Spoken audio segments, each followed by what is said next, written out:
En arrivant, il y a des frères qui m'ont dit « Comment tu vas ?» Par la grâce de Dieu, je vais bien. Je vais tellement bien que, vous savez que, je dis ça rapidement si quelqu'un n'était pas au courant, je suis mort cliniquement, mon cœur s'est arrêté 1 minute 20, il a redémarré tout seul, mais mal, il manquait le ventricule gauche. Et je suis resté pendant 2 jours entre la vie et la mort. On m'a transporté évidemment d'urgence à l'hôpital, on m'a mis un pacemaker et on m'a expliqué, des fois dans le cœur, il y a un nœud électrique qui dysfonctionne et c'est irréversible. Et donc on vous met un pacemaker pour remplacer le nœud électrique qui est défaillant dans votre cœur. Mais le cardiologue a observé au cours des derniers contrôles que mon cœur il est entièrement reparti à un tel point qu'il a dit « j'arrête le pacemaker ». Voilà. Notre Dieu est fidèle et bon. Amen. Alléluia. Voilà, mes frères et sœurs, je voudrais vous parler de la vision de la foi. Alors j'ai mis des lunettes parce que, je ne sais pas vous, peut-être vous n'en portez pas encore, mais j'en ai vu quand même pas mal ce matin en arrivant qui avaient des lunettes. Il y a un temps dans la vie où on n'en a pas, puis après on en a besoin. Et quand on met les lunettes, on y voit beaucoup mieux. Et pour la foi, c'est un peu pareil. Donc la vision de la foi. Tout d'abord, je voudrais vous parler de la prière. Parce que lorsqu'on prie, c'est qu'on a la foi en Dieu, c'est qu'on espère que Dieu va nous répondre. Et je dirais, qu'est-ce que c'est qui nous amène à croire cela? Je dis ça parce que j'ai observé que quelquefois on prie, on demande au Seigneur des choses, puis on croit dur comme fer qu'il va nous répondre, mais notre foi est basée sur des idées personnelles. C'est pas ça la foi. La foi, elle est basée sur la parole de Dieu. Alors la parole de Dieu, qu'est-ce que c'est qui fait qu'on a le droit de penser ça? C'est que la parole de Dieu nous dit, celui qui a planté l'oreille dans le corps de l'homme, vous avez 2 oreilles normalement, et celui qui a planté l'oreille n'entendrait-il pas? Celui qui a formé l'œil ne verrait-il pas? Donc, la parole de Dieu nous dit Dieu entend et Dieu voit. Et lorsque nous prions, Dieu entend, évidemment. Et quelquefois, nous faisons des prières un peu, j'allais dire, un peu audacieuses, voire très audacieuses. Et quelquefois, on se dit, mais Dieu peut-il nous exaucer? Là encore, la parole nous donne la certitude que Dieu peut nous exaucer. Il nous est dit dans Genèse, et on aurait pu prendre plein d'autres versets, y a-t-il rien qui soit étonnant de la part de l'Éternel? Donc, mon cœur a pu s'arrêter, généralement c'est irrémédiable, mais mon Dieu, il est capable de redresser les choses qui ne vont plus. Alléluia. Bien sûr, ce qui est impossible aux hommes est possible à Dieu, et il n'y a rien d'impossible à Dieu. Et Dieu peut nous exaucer, j'ai dit peut nous exaucer. Parce que la parole de Dieu nous dit que Dieu ne va pas exaucer n'importe quelle prière, mais Dieu va nous exaucer si ce que nous demandons est dans sa volonté. La question n'est pas est-ce que Dieu peut nous exaucer, la question c'est veut-il nous exaucer? Vous voyez, l'apôtre va dire nous avons auprès de lui cette assurance que si nous demandons quelque chose selon sa volonté, il nous écoute. Entendre, c'est une chose, écouter en est une autre. On entend des tas de sons, des fois on entend des sons qu'on ne voudrait pas entendre. Il y a des endroits où, en Provence notamment, en été, il y a le cri des cigales qui est tellement fort qu'on a envie de dire, si elles se taisaient 2 minutes, ça serait bien, quoi. On les entend, mais on ne les écoute pas. Mais là, il dit, si je demande quelque chose selon sa volonté, il m'écoute. Ça veut dire, il va répondre à ma demande. Mais la question, c'est comment je sais si c'est dans sa volonté? Sa volonté, elle est exprimée dans la parole. Et c'est pour ça que nous devons lire la Bible. L'assurance de la foi, elle doit être fondée sur la parole de Dieu et pas sur ce qu'on pense. Et pas sur ce qu'on a lu, et pas sur le témoignage de quelqu'un, même si c'est un beau témoignage. Notre foi doit être fondée sur ce que Dieu dit. Il faut donc d'une part savoir que Dieu peut faire toutes choses, mais il faut d'autre part savoir que Dieu nous invite à demander selon sa volonté. Nous connaissons bien ces versets, je rappelle des versets que nous partageons tous, que nous avons lus. Vous savez, le Seigneur Jésus passe devant un figuier, il est à Jérusalem, il passe devant un figuier et il ne trouve pas de fruits dans ce figuier. Et il maudit ce figuier. Et le lendemain, il passe et les disciples sont surpris de voir que le figuier a séché et qu'il est mort. Et Jésus leur répond, « Je vous le dis en vérité, si vous aviez de la foi et que vous ne doutiez point, non seulement vous feriez ce qui a été fait à ce figuier, mais lorsque vous diriez à cette montagne, « ôte-toi de là et jette-toi dans la mer », cela se ferait. Tout ce que vous demanderez avec foi par la prière, vous le recevrez. Je voudrais attirer votre attention sur un point, je crois que l'avoir déjà fait, mais vous savez, l'enseignement, c'est comme planter des clous. Il faut plusieurs coups de marteau pour que ça rentre. Hein? Voilà, donc la parole de Dieu, le Seigneur dit, si vous disiez à cette montagne, ôte-toi de là, jette-toi dans la mer, il parle des montagnes dans notre vie spirituelle qui nous empêchent d'avancer dans notre vie spirituelle, dans notre vie de foi, des choses qui sont là et qui nous empêchent d'avancer. Et le Seigneur dit, alors si vous aviez la foi, vous diriez à cette montagne, ôte-toi de là, et il ne nous est pas dit, Dieu le fera. Il nous est dit, cela. Comment c'est dit? Cela se ferait. Et on va voir tout à l'heure que dans cela se ferait, nous avons une part. Dieu ne va pas le faire lui tout seul. Il va nous aider à le faire, il va être avec nous, il va nous fortifier, mais nous avons une action à faire. Et il dit, tout ce que vous demanderez avec foi par la prière, vous le recevrez. Donc, lorsque nous prions, nous devons prier selon sa volonté. Et je voudrais qu'on voit qu'est-ce qu'on peut demander au Seigneur, quelle est notre vision, qu'est-ce que nous attendons lorsque nous prions.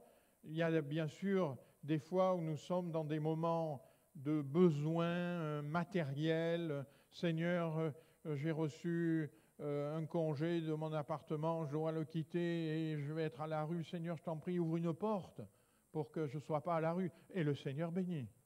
Mais au-delà de la prière, j'allais dire, qui répond à nos besoins matériels immédiats, nous devons demander au Seigneur pour nous-mêmes. Et nous devons demander dans la vision du projet de Dieu, le projet que Dieu a. Et il y a un merveilleux exemple dans la parole de Dieu de quelqu'un qui va prier pour un projet qu'il a. Et je voudrais qu'on le partage ce matin, c'est Néhémie. Néhémie, il nous est dit que Néhémie va prier et il va commencer à dire, Seigneur, nous avons vraiment mal agi envers toi. Nous n'avons pas observé les commandements, les prescriptions, les ordonnances que tu as données à Moïse, ton serviteur. Souviens-toi de cette parole que tu prescrivis à Moïse, ton serviteur. Lorsque vous serez infidèles, je vous disséminerai parmi les peuples. Mais si vous revenez à moi et si vous gardez mes commandements et les mettez en pratique, alors, quand même, vous seriez bannis à l'extrémité du ciel. De là, je vous rassemblerai, je vous ramènerai vers le lieu que j'ai choisi pour y faire résider mon nom. Néhémie commence sa prière en ne disant pas « Seigneur, tu dois faire ça ». Il commence sa prière en disant « Seigneur, pardonne-nous parce que nous avons mal agi envers toi ». Mes frères et sœurs, on ne peut pas se présenter devant Dieu autrement que dans l'humiliation, en lui disant « Seigneur, tu as donné Jésus-Christ, il a pardonné mes péchés. » Et combien j'aime ce moment de la Sainte Seine qui est central dans notre culte, où nous nous rappelons que le Seigneur Jésus a donné sa vie, que comme ça a été rappelé par le texte ce matin, ses mains et ses pieds ont été percés. Il a subi une agonie atroce, terrible, afin que mes péchés soient pardonnés. Seigneur, je ne peux pas venir devant toi comme ça, je dois venir en disant, Seigneur, je me tiens devant le Dieu très saint, celui dont nous avons chanté, les anges l'acclament, l'univers proclame, tu es saint, je me tiens devant le très saint, mais je peux le faire parce que le Seigneur a donné sa vie pour moi, parce que le sang de Jésus a couvert mes péchés. Seigneur, c'est comme ça que je me tiens devant toi. Et Néhémie commence en disant, souviens-toi de cette parole, souviens-toi de la parole. Vous voyez que sa prière, elle s'appuie sur la parole de Dieu. Sa prière s'appuie. Il dit au Seigneur, souviens-toi de cette parole.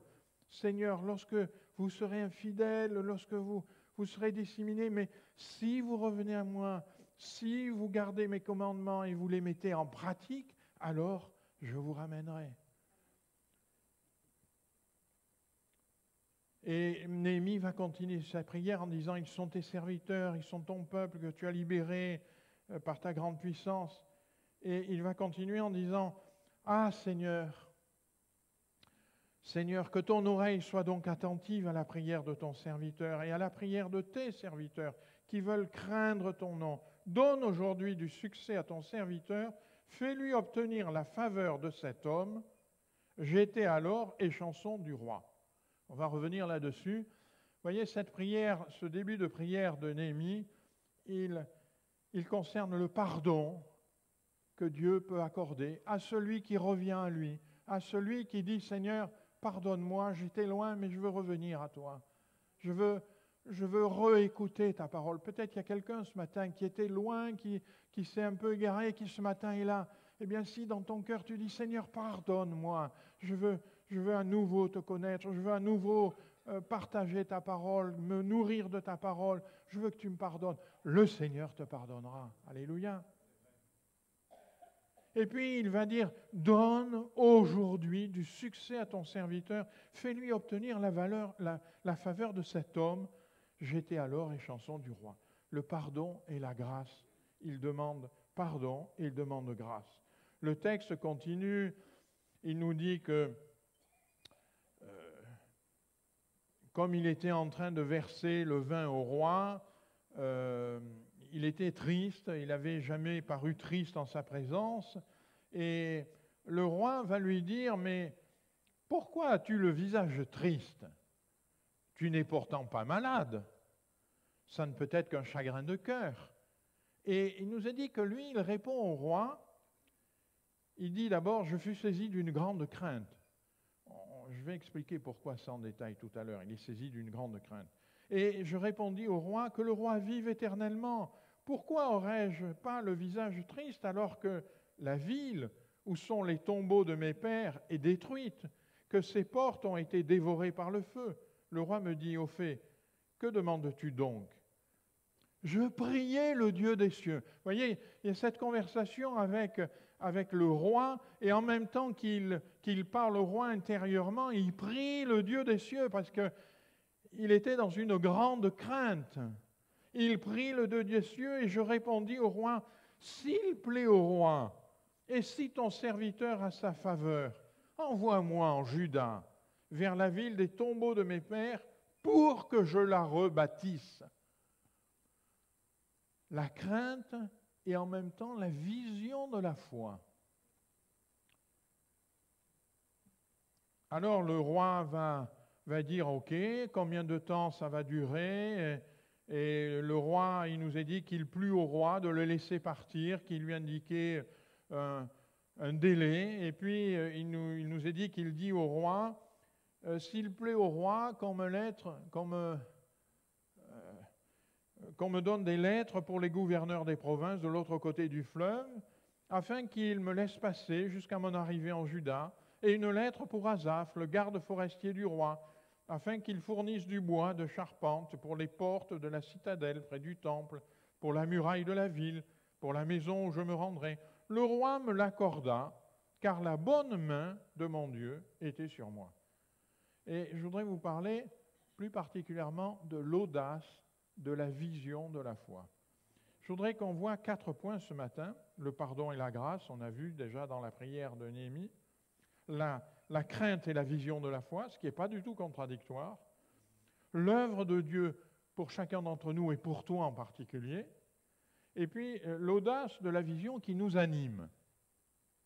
Et ça va être une réflexion sur laquelle on réfléchira ensemble.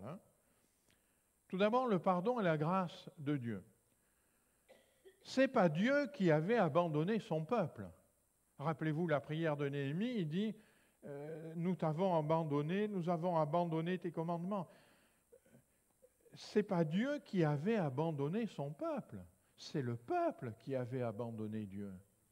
Et peut-être ce matin, si tu es là et que dans ta vie ça ne va pas bien, qu'il y a des tracas, rentre en toi-même et réfléchis. Est-ce que c'est Dieu qui t'a abandonné ou est-ce que c'est toi qui as abandonné Dieu? Néhémie le dit à Dieu, c'est nous qui t'avons abandonné. Et en même temps que Néhémie dit ça, dit, je veux revenir à toi. Et Dieu lui dit, oui, tu peux revenir à toi. Et Néhémie va s'appuyer sur une parole. Rappelle-toi la parole que tu as dite. Alors ce matin, je voudrais rappeler la parole que Dieu dit et qu'il dit à chacun et à chacune. Si mon peuple, sur qui est invoqué mon nom, s'humilie, prie et cherche ma face, s'il se détourne de ses mauvaises voies, je l'exaucerai des cieux, je lui pardonnerai son péché et je guérirai son pays. Si, il y a une condition, si mon peuple, sur qui est invoqué mon nom, s'humilie, prie, cherche ma face, se détourne de ses mauvaises voies. C'est-à-dire que même dans ce moment d'humiliation, l'homme a quelque chose à faire. Quelque chose à faire, il commence à se détourner de ses mauvaises voies. C'est pas simplement, il dit au Seigneur, Seigneur, pardonne-moi, je regrette. Il commence à dire, à montrer que dans son cœur, le regret est si profond qu'il agit et qu'il se détourne de ses mauvaises voies. Alors le Seigneur dit, je l'exaucerai. Je lui pardonnerai son péché. Je guérirai son pays. Mais le guérir de quel mal? Mais premièrement, le guérir du péché. Le péché, c'est un mal terrible. C'est un mal qui est une gangrène terrible, qui ronge l'âme de l'homme, qui l'amène à ne plus connaître Dieu, qui l'éloigne de Dieu, et qui finalement va l'amener dans la mort éternelle. La première des guérisons qu'un homme doit rechercher, c'est d'être guéri du péché. Et le Seigneur Jésus, il est venu afin que nous soyons libres du péché. Il a pris nos péchés à la croix, il les a portés à la croix afin qu'il n'y ait plus aucune condamnation de notre péché. Mon frère, ma sœur, ami, si tu n'as pas encore réalisé ça, je te demande instamment, demande au Seigneur Jésus, dis-lui, Seigneur, tu as porté mes péchés, je veux être guéri du péché. Alléluia. Je guérirai son pays.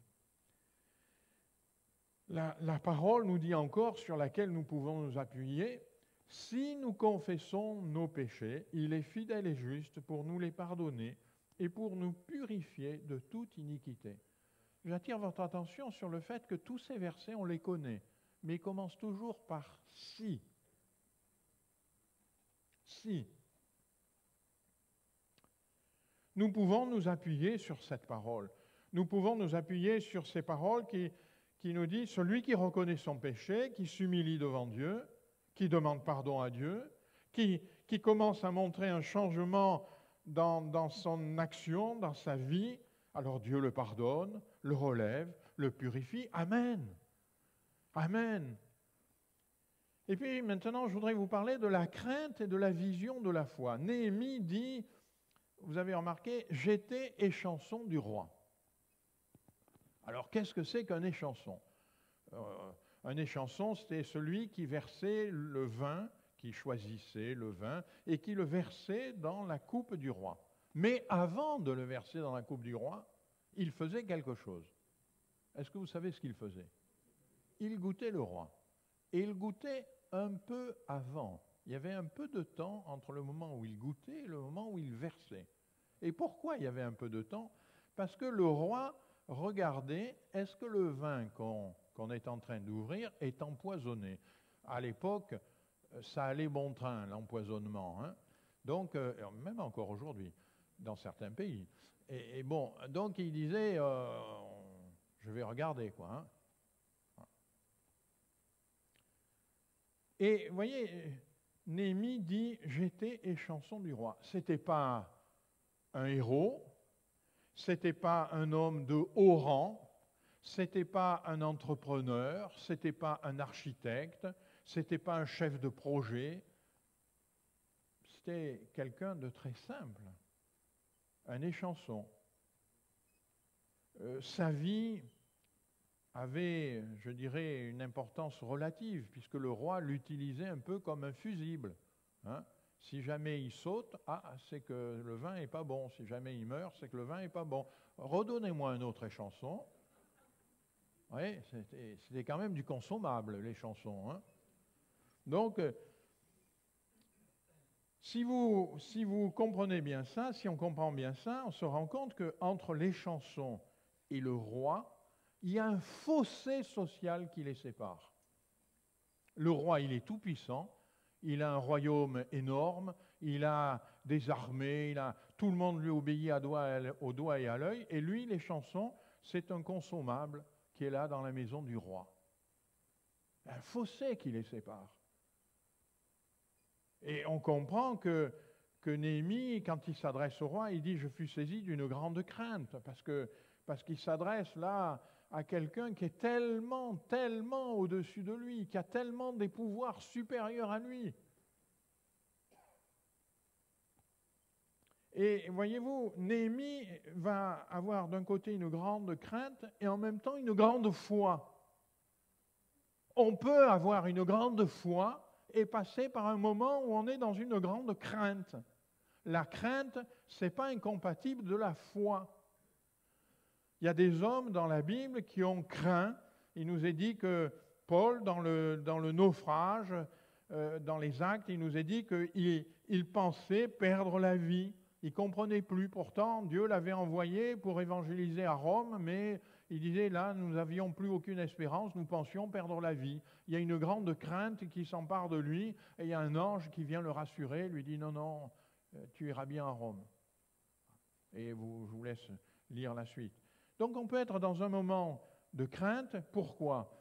Parce que le but de notre foi est tellement élevé et le chemin pour y parvenir est tellement au-dessus des capacités de l'homme que ça fait peur. Vous savez, un petit peu comme, je ne sais pas si vous avez fait de la haute montagne, des fois, il y a des sommets, on vous dit, c'est sans grande difficulté, il y a un chemin tout le long.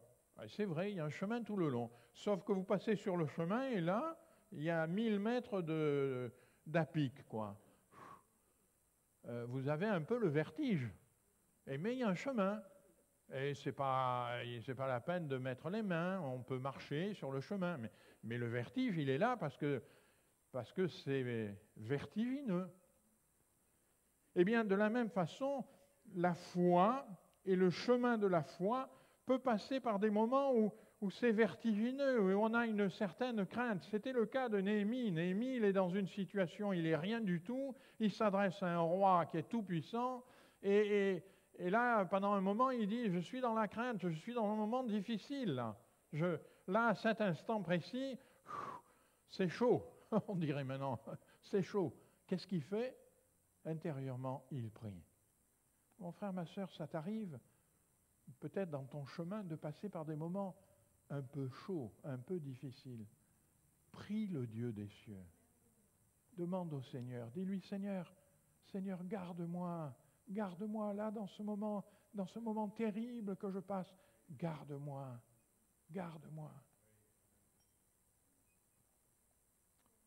Et pourquoi nous avons cette crainte? Parce que nous sommes fragiles, nous sommes tellement, je dirais, presque pas en adéquation avec le but et le chemin de la foi que nous sommes fragiles et que nous connaissons notre fragilité. Nous savons que nos capacités humaines n'ont pas de rapport avec ni le but ni le chemin de la foi. C'est pour ça que Néhémie dit « J'étais chanson du roi ». C'est pour nous faire comprendre. Il y a une telle différence que... Et nous-mêmes, nous savons que nous sommes fragiles, nous ne sommes rien. La parole de Dieu, Jacques nous dit, c'est le frère du Seigneur, vous qui ne savez pas ce qui arrivera demain. Effectivement, personne ne le sait. Car qu'est-ce que votre vie? Vous êtes une vapeur qui paraît pour un temps, peu de temps et qui ensuite disparaît. Pas grand-chose, hein, une vapeur. C'est fugitif, ça n'a pas de puissance. Matthieu, le Seigneur va dire, qui de vous, par ses inquiétudes, peut ajouter une coudée à la durée de sa vie? Moi, je n'ai pas rajouté une coudée à la durée de sa vie. Mon Seigneur a rajouté des coudées à la durée de ma vie. Amen. C'est comme un vertige qui nous atteint. Et si c'est le cas, alors faisons comme Néhémie. Je priais le Dieu des cieux. Il était dans la crainte, mais il disait, Seigneur, Seigneur, là particulièrement, j'ai besoin de toi, j'ai besoin de ta grâce, j'ai besoin que tu me fortifies. Et Néhémie va dire au roi le but, la vision de sa foi. La vision, c'est, s'il plaît au roi, si ton serviteur a sa faveur, on l'a lu, envoie-moi en Juda, vers la ville des tombeaux de mes pères. Alors déjà, envoie-moi en Juda. Oui, mais le peuple de Juda avait été déporté en Babylonie, précisément par les rois de Babylonie. Donc il commence par dire, si tu es d'accord, renvoie-moi d'où tu m'as déporté, d'où tu as déporté mon peuple. Et puis, renvoie-moi pour que je rebâtisse la ville. Waouh, un échanson. Renvoie-moi pour que je rebâtisse. Rebâtir Jérusalem, rien que ça. Un échanson du roi qui n'est ni un héros, ni un bâtisseur, ni un promoteur, ni un architecte, ni rien, et qui en plus de ça n'a rien. Il n'a pas du bois, il n'a pas des pierres, il n'a pas des serviteurs, il n'a rien. Il n'a rien, mais il a une vision. La vision de la foi. La vision de la foi parce que il sait que Jérusalem, c'est là où Dieu veut faire résider son nom. Et quand il apprend des nouvelles que Jérusalem est détruite et tout, à l'intérieur de lui, il dit, ça, c'est pas possible, mon Seigneur, c'est pas possible que ton nom soit bafoué comme il est bafoué. Ça, c'est pas possible. Alors je vais rebâtir Jérusalem. Je vais me lever, je vais rebâtir Jérusalem. Et il demande au roi un truc invraisemblable. Envoie-moi, et puis on va voir qu'il ne s'arrête pas là. Il a une vision, il a un projet. Je me plais à dire que de plus en plus, dans différents endroits, j'entends, il faut avoir un rêve. Ce n'est pas un rêve. Je ne sais pas vous, mais moi, dans les rêves, je rêve pratiquement toutes les nuits. Et puis, au bout d'un moment, je me réveille, parce que dans le rêve, il y a toujours quelque chose qui est illogique, qui est de travers. Alors, votre cerveau, il se dit, non, là, c'est un rêve, tant que vous vous réveillez. Un rêve, c'est quelque chose qui ne tient pas debout. C'est pour ça qu'au bout d'un moment, on se réveille. Non, ce n'est pas un rêve. Néhémie, il a une vision précise. Il veut rebâtir Jérusalem. Et il ne dit pas, c'est trop haut pour moi, c'est pas possible. Il dit, je suis échanson du roi, je suis rien du tout, mais je vais rebâtir Jérusalem. Waouh! Alors Néhémie va d'abord, on l'a vu, il prie, il dit, donne du succès à ton serviteur, fais-lui obtenir la faveur de cet homme. Et vous voyez, il demande ça à Dieu parce qu'il sait bien que Dieu veut faire résider son nom à Jérusalem et que ce n'est pas normal que Jérusalem soit détruite. Et donc il dit, ça c'est la volonté de Dieu et je veux marcher dans cette volonté. Notons qu'il est dans un pays païen. Néhémie est dans un pays païen. Il sert un roi païen. Il travaille tous les jours avec des gens autour de lui qui sont des païens. Mais lui, il a la foi en l'Éternel. Mon frère et ma sœur, il y a des analogies avec quelquefois nos vies. Nous sommes dans un pays qui devient de plus en plus païen. Et même franchement païen. Nous travaillons peut-être tous les jours avec des gens qui sont païens. Nous servons dans différents services, entreprises, etc., des gens qui sont des païens, qui ne croient pas en Dieu. Mais nous avons la foi en l'Éternel. Amen. Récemment, dans une église, on me disait, mes frères, on est à contre-courant. Et oui, mon frère, ma sœur, et oui, nous sommes à contre-courant. Nous marchons avec l'Éternel. Nous sommes à contre-courant. Le monde marche pas dans la même direction que nous. Sauf que ce qui fait la différence, c'est que nous, l'Éternel est pour nous. Et si l'Éternel est pour nous, qui sera contre nous, dit la parole. Alors, il dit, moi je veux reconstruire le temple de Jérusalem. Et voyez, je voudrais m'arrêter une minute parce que le temple était un peu détruit, le temple était un peu abîmé. Et quand je dis un peu, c'est un euphémisme, il était rasé pratiquement. Et il dit, ça c'est pas possible. Mes frères et sœurs, il y a d'autres temples.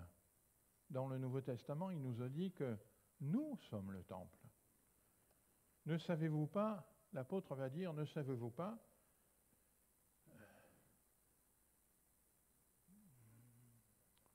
c'est après, voilà. Ne savez-vous pas que vous êtes le temple de Dieu et que l'Esprit de Dieu habite en vous? Question. Le temple est-il en bon état? Question. Est-ce qu'il n'y aurait pas besoin d'une petite reconstruction du temple? Est-ce qu'il n'y aurait pas besoin que je redonne la place à l'Esprit Saint? Parce que l'Esprit de Dieu veut habiter en moi. Est-ce qu'il n'y aurait pas besoin que j'ouvre mon cœur davantage à la parole de Dieu, à son Esprit, à sa grâce? Est-ce qu'il n'y aurait pas besoin que je le loue davantage? Est-ce qu'il n'y aurait pas besoin que mon cœur soit davantage ouvert? Est-ce que le temple est en bon état? Vous vous rendez compte? L'Esprit de Dieu en moi, le temple de Dieu. Alors peut-être vous allez dire, mais je suis ici limité, et puis peut-être le temple a été abîmé par la vie, le temple a été abîmé par les influences, par les séductions, par Internet. Récemment, on me disait que des enfants de 12 ans sont contactés par Internet, par des gens qui veulent les tirer dans la drogue. Enfin, c'est épouvantable, quoi. Mes frères et sœurs, faisons très attention, parce que nous vivons dans un monde qui est corrosif à tout égard. Alors, est-ce que mon temple est en bon état? Est-ce que le temple, dans l'Ancien Testament, je ne vais pas faire une longue étude ce matin, mais dans l'Ancien Testament, quand on regarde le temple, le centre du temple, et je me réjouissais ce matin du moment de Sainte Seine, du moment que nous accordons à la parole, le temple, il était centré sur le sacrifice, l'arche du sacrifice, le sacrifice et la parole de Dieu. La parole qui était contenue dans l'arche. C'était le centre du temple. Le centre du temple, c'était l'adoration. Et s'il n'y a pas dans notre vie, si le centre de nos pensées, le centre de notre vie n'est pas le souvenir du sacrifice, comme on l'a rappelé à la Sainte Seine, la parole de Dieu, l'écoute de la parole de Dieu et notre adoration, alors mon frère, ma sœur, écoute bien. Il n'y a pas la présence de Dieu. Il n'y a pas notre service que nous pouvons faire pour l'Église, que nous pouvons faire pour l'œuvre de Dieu. Notre service, il va tôt ou tard s'écrouler. Parce que ce qui fait la force de l'Église, ce qui fait la force du chrétien, ce n'est pas le service qu'il fait, mais c'est l'adoration, le rappel du sacrifice de Jésus, l'écoute de la parole. C'est ça qui fait la force du chrétien, c'est ça qui fait la force de l'Église. Après, il y a des services, oui, et je suis heureux de servir le Seigneur, mais au centre de mes pensées, au centre de ma vie, il doit y avoir le sacrifice, l'écoute de la parole, l'adoration. Vous êtes le temple de Dieu et l'Esprit de Dieu habite en vous. Dans quel état est le temple? Peut-être il est temps de reconstruire ce qui a été un peu abîmé. Et je voudrais, Néhémie est un excellent exemple. Il dit au roi, voilà, si j'ai ta faveur, si tout ça, envoie-moi pour que je rebâtisse la ville. Vous savez, on a quelquefois tendance, et je l'ai eu dans le passé, et peut-être ça arrive encore à certains moments, c'est l'être humain qui est comme ça, on a toujours tendance à dire, Seigneur, fais-le. Ça vous est déjà arrivé? Fais-le. Même, je sais qu'à un temps, avec des frères qui maintenant sont eux aussi dans le ministère, on était jeunes et on disait quand même, si nous avions la foi, on dirait à cette montagne, ôte-toi de là et le Seigneur le ferait. Et c'est pas ce qui est écrit. Pas écrit que le Seigneur le ferait. Il est écrit, cela se ferait. Comment cela se ferait-il? Ben, tu vas retrousser tes manches, puis tu vas t'y mettre. La vision de la foi de Néhémie, c'est je vais rebâtir Jérusalem. Et comment ça s'est fait? Ben, Néhémie, il est parti, il a eu la grâce de Dieu parce que la main de Dieu était sur lui, parce que son projet, c'était le projet qui était selon la volonté de Dieu. La main de Dieu était sur lui, mais ici est mis. Il a travaillé à la muraille, il a embauché des gens qui ont travaillé avec lui, il a sué, il a peiné, il s'est en même temps, il nous a dit qu'il avait à la main une truelle et de l'autre une arme pour se défendre contre les ennemis. Il a donné du sien, excusez-moi, il a mouillé sa chemise. Hein. Ça ne s'est pas fait sans lui. Il s'est investi à 100%, il a pris des risques. À 100%, il a pris des risques. Mon frère, ma sœur, oui, Dieu veut bâtir un temple merveilleux en toi. Il veut que son esprit, sa parole demeure en toi. Ça ne va pas se faire sans toi. Lorsque tu t'es engagé dans la vie chrétienne, lorsque tu as donné ton cœur au Seigneur Jésus, tu as dit, Seigneur, ma vie ancienne, elle est passée, je veux marcher en nouveauté de vie. Est-ce que tu le fais? Est-ce que tu marches en nouveauté de vie? Est-ce que tu dis au Seigneur, Seigneur, je me rends compte d'après ta parole, ça ne va pas, je veux changer, je veux que ces choses changent en moi, je te demande pardon, change, viens, Seigneur, je n'ai pas la force, mais toi tu as la force, tu peux changer ces choses en moi. Et je vais faire tout mon possible, et je vais m'engager à 100%. Mes frères et sœurs, Néhémie s'est engagé à 100%. Il demande au roi quelque chose qui est impossible, il faut vraiment la foi, la vision de la foi pour demander ça. Et voyez-vous, le temple, il est si important, le temple que Dieu veut voir en nous, le temple là où Dieu fait résider son nom. Et le temple de Salomon, quand Salomon a bâti le temple, il a dit, la maison que je vais bâtir doit être grande, parce que mon Dieu est grand, parce qu'il est plus grand que tous les dieux. Mon frère, ma sœur, Dieu veut que nous soyons le temple. Et le temple que nous devons être ne peut pas être un petit temple. Il doit être un temple grand, à la taille de notre Dieu, saint comme l'est notre Dieu. Seigneur, tu veux faire ces choses en moi. Mais Seigneur, je suis qu'un échanson du roi. Je suis petit, je suis rien du tout. Oui, mais tu es grand. Et Seigneur, je veux m'engager. Et mon frère, ma sœur, je voudrais te dire, quelle est la vision, le projet que tu as pour le temple de Dieu qui est en toi? Attache-toi à la parole de Dieu, appuie-toi sur la parole de Dieu.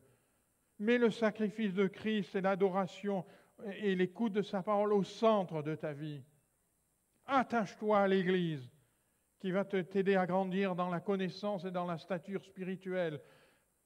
Ouvre ton cœur à l'Esprit Saint. Ça, c'est toi qui dois le faire, ce n'est pas Dieu qui va le faire. C'est toi qui dois le faire. Par contre, Dieu va remplir le temple. Alléluia. Et il faut une certaine audace. Vous voyez, le projet de Dieu, la vision de la foi, elle nécessite une certaine audace. L'audace de Néhémie est littéralement stupéfiante. Il est chanson du roi, je vais rebâtir la ville, rien que ça, quoi.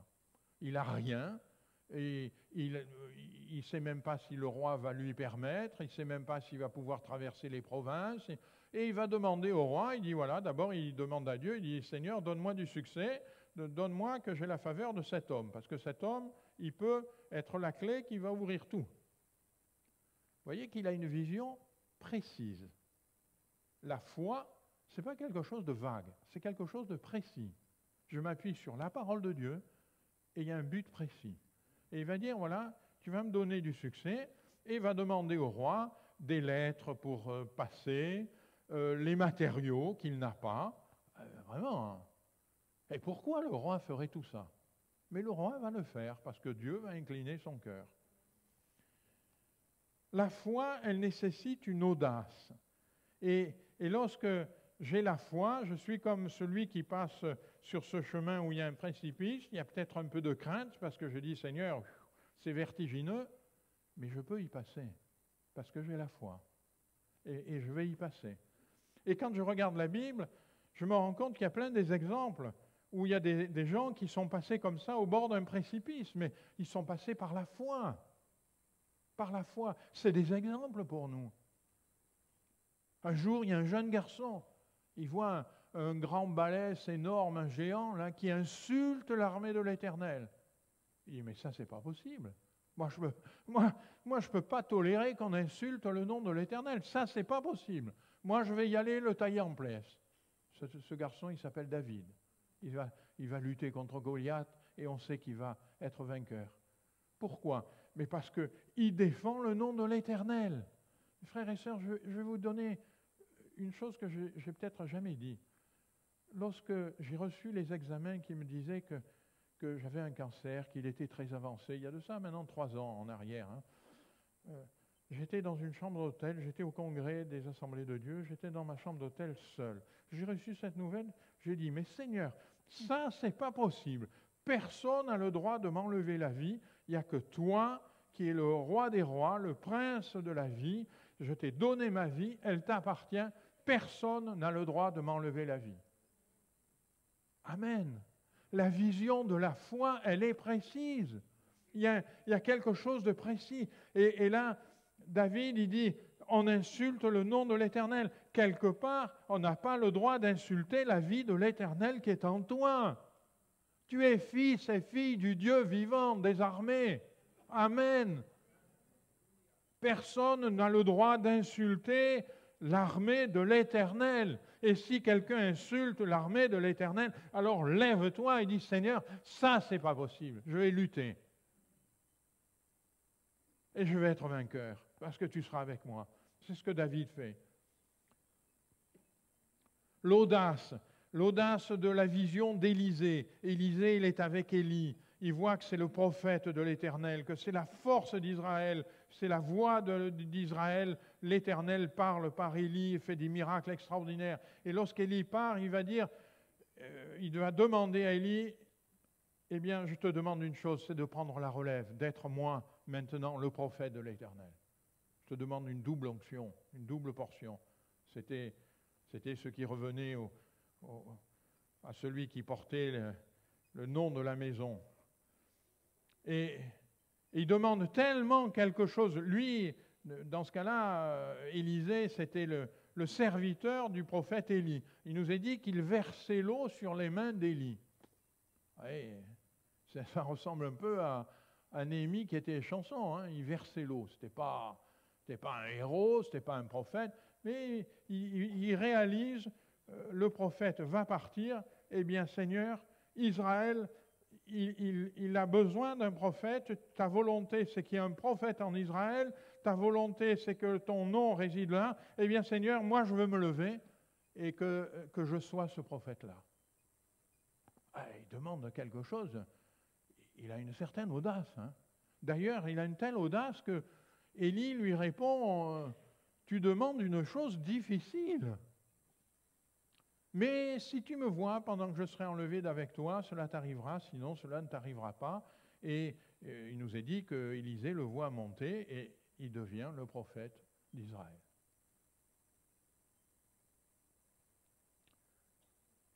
Parce que Élisée, il a la vision de ce que Dieu veut faire dans son peuple. Dieu veut parler à son peuple, Dieu veut conduire son peuple, et il va dire, eh bien Seigneur, si le prophète part, il faut un nouveau prophète. Et je te demande que ce soit moi. Quelle audace, ces illustres inconnus. Vous savez, des illustres inconnus. Parce que là, on peut dire, oui, mais c'est Élie, c'est David. Mais il y a des illustres inconnus. Et peut-être nous sommes des illustres inconnus. des illustres inconnus qui disent, il y a un homme là, il est paralysé, il ne peut pas bouger, il est sur un lit, et là il y a Jésus qui parle à une foule. Mais ça, la vision de Dieu, la vision du Seigneur, c'est de guérir les malades. Amen. Et je voudrais le redire ce matin, la vision du Seigneur, c'est de guérir les malades. On lui a amené les malades et les malades étaient guéris. C'était vrai il y a 2000 ans, c'est vrai aujourd'hui.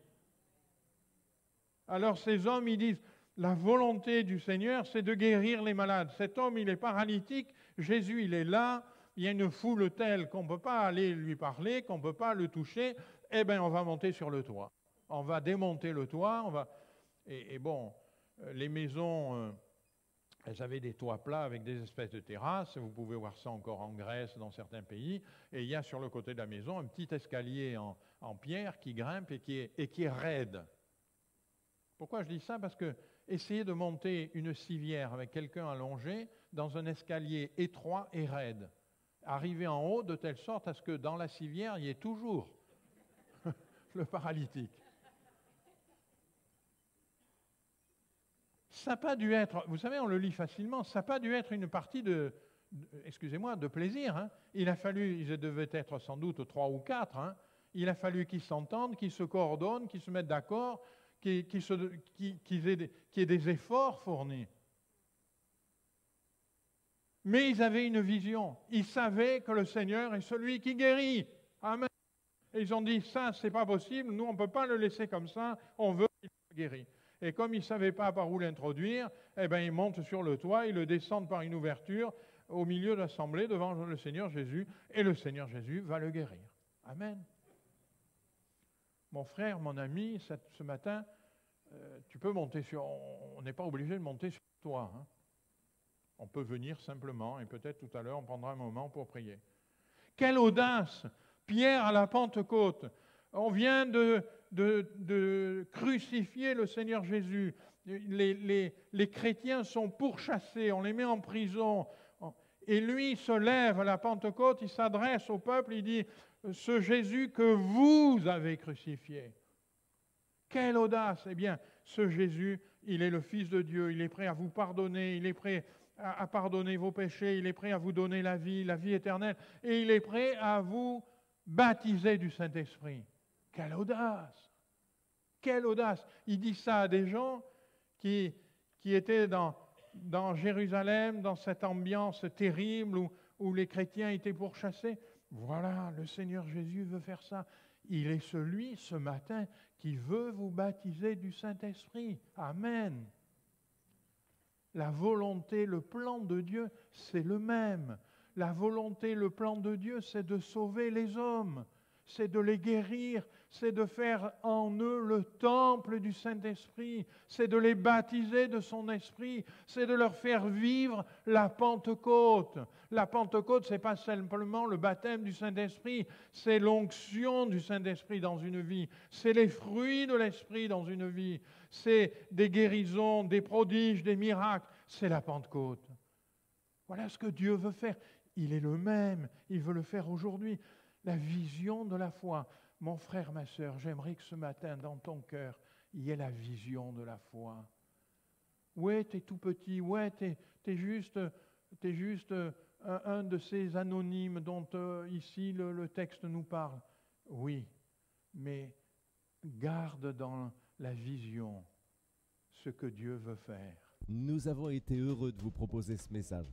Déjà, s'il vous a plu, n'hésitez pas à le liker, voire à laisser un commentaire. Ça permettra à la vidéo de rayonner davantage auprès des autres utilisateurs. Aussi, abonnez-vous à notre chaîne. Ça vous permettra de bénéficier en continu du reste de nos programmes. Que Dieu vous bénisse.